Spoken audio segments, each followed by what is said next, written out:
Hello friend, welcome to my YouTube channel Satrang Jeevan के। प्रणाम आप सभी को। कैसे हैं आप सब? आशा करती हूँ कि आप सब बहुत अच्छे होंगे। दोस्तों, आज का हमारा प्रसंग है रामायण भोग नहीं त्याग है। तो आइए जानते हैं कैसे है ये कथा प्रसंग। भरत जी नंदी ग्राम में रहते हैं। शत्रुघ्न जी उनके आदेश से राज्य संचालन करते हैं। एक रात की बात है कि माता कौशल्या जी को सोते समय अपने महल की छत पर किसी के चलने की आहट सुनाई दी। नींद खुल गई। पूछा कौन है? मालूम पड़ा श्रुति कीर्त जी हैं। नीचे बुलाया गया। श्रुति कीर्त जी जो सबसे छोटी हैं आईं, चरणों में प्रणाम कर खड़ी रह गईं। माता कौशल्या जी ने पूछा, श्रुति इतनी रात को अकेली छत पर क्या कर रही हो? बिटिया क्या नींद नहीं आ रही है? शत्रुघ्न कहाँ है?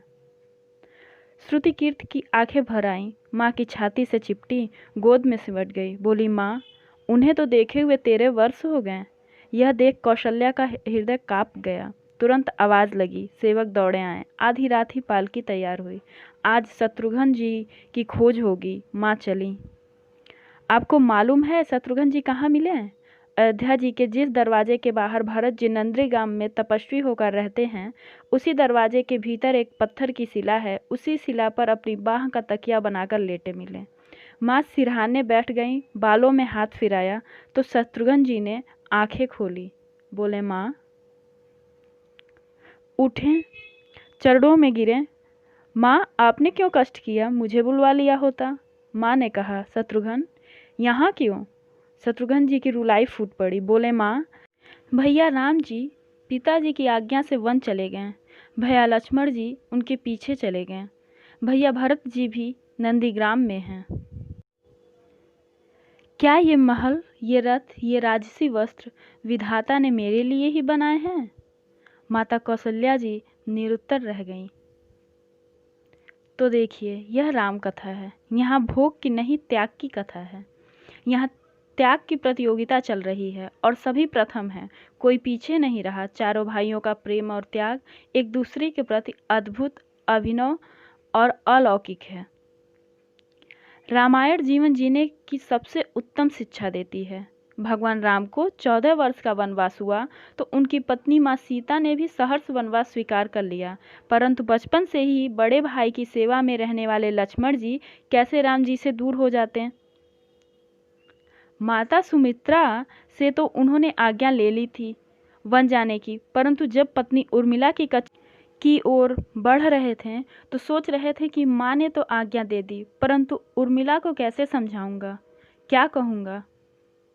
यही सोच विचार करके लक्ष्मण जी जैसे ही अपने कक्ष में पहुँचे तो देखा कि उर्मिला जी आरती का थाल लेके खड़ी थीं और बोली, आप मेरी चिंता छोड़ दें, प्रभु की सेवा में वन को जाओ।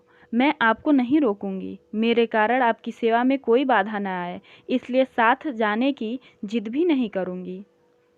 लक्ष्मण जी के कहने में संकोच हो रहा था, परंतु उनके कुछ कहने से पहले ही उर्मिला जी ने उन्हें संकोच से बाहर निकाल दिया। वास्तव में यही पत्नी का धर्म है। पति संकोच में पड़े उससे पहले ही पत्नी उसके मन की बात जानकर उसे संकोच से बाहर कर दे। लक्ष्मण जी चले गए, परंतु 14 वर्ष तक उर्मिला ने एक तपस्विनी की भांति कठोर तप किया। वन में भैया भाभी की सेवा में लक्ष्मण जी कभी सोए नहीं, परंतु उर्मिला ने भी अपने महलों के द्वार कभी बंद नहीं किए और सारी रात जाग जाग कर उस दीपक की लौ को बुझने नहीं दिया। मेघनाथ से युद्ध करते हुए जब लक्ष्मण जी को शक्ति लग जाती है और हनुमान जी उनके लिए संजीवनी का पहाड़ लेके लौट रहे होते हैं तो बीच में अयोध्या में भरत जी उन्हें राक्षस समझकर बाढ़ मार देते हैं और हनुमान जी गिर जाते हैं। तब हनुमान जी सारा वृतांत सुनाते हैं कि सीता जी को रावण ले गया है, लक्ष्मण जी मूर्छित हैं। यह सुनते ही कौशल्या जी कहती हैं कि राम को कहना कि लक्ष्मण के बिना अयोध्या में पैर भी मत रखना, राम वन में ही रहें। माता सुमित्रा कहती हैं कि राम से कहना कि कोई बात नहीं, अभी शत्रुघ्न है, मैं उसे भेज दूंगी। मेरे दोनों पुत्र राम सेवा के लिए ही तो जन्मे हैं।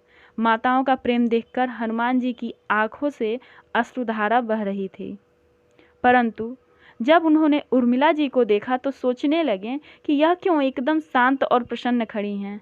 क्या इन्हें अपने पति के प्राणों की चिंता नहीं? हनुमान जी पूछते हैं, देवी आपकी प्रसन्नता का कारण क्या है? आपके पति के प्राण संकट में हैं। सूर्य उदित होते ही सूर्यकुल का दीपक बुझ जाएगा। उर्मिला जी का उत्तर सुनकर तीनों लोगों का कोई भी प्राणी उनकी वंदना किए बिना नहीं रह पाएगा। वे बोली, मेरा दीपक संकट में नहीं है, वह बुझ ही नहीं सकता।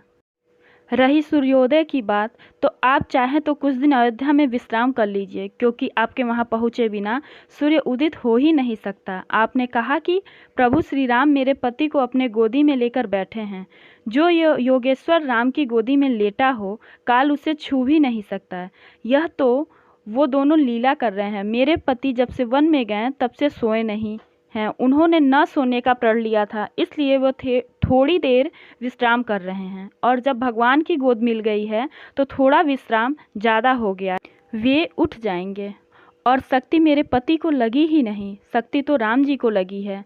मेरे पति की हर श्वास में राम है, हर धड़कन में राम है, उनके रोम रोम में राम है, उनके खून की बूंद बूंद में राम है। और जब उनके शरीर और आत्मा में सिर्फ राम ही राम है, तो शक्ति राम जी को ही लगी है, दर्द राम जी को ही हो रहा है। इसलिए हनुमान जी, आप निश्चिंत होके जाएं, सूर्य उदित नहीं होगा।